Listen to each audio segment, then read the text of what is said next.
ഇത് ഞങ്ങളുടെ നാട്ടിലെ ഒരു ഗ്രാമീണ റോഡാണ്.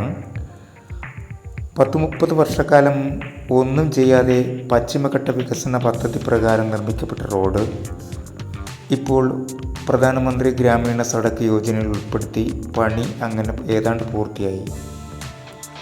ഇത് വളരെയേറെ പ്രതിഷേധങ്ങളിലൂടെയാണ് ഈ റോഡ് പശ്ചിമഘട്ട ഗ്രാമീണ സഡക്ക് യോജനയിൽ ഉൾപ്പെടുത്തിയത്.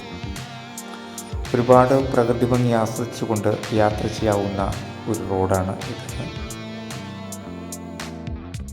വെള്ളനാട് ചെറ്റച്ചൽ സ്പെഷ്യൽ പാക്കേജ് റോഡിൽ വിനോബാധികതനും പറലോടിനുമിടയിലുള്ള കൂവക്കാട് വളവെന്ന സ്ഥലത്ത് നിന്ന് തുടങ്ങി അരുവിയോട് എത്തിച്ചേരുന്ന ഒരു റോഡ് തന്നെയാണിത്. എന്നാൽ ഇത് മുരുക്കുമൂടിലേക്ക് തിരിച്ചു വിട്ടത് മറ്റൊരു കഥ. എന്തായാലും അവിടെയുള്ള ജനങ്ങളും റോഡൊക്കെ ആവശ്യമുള്ളവരല്ലേ.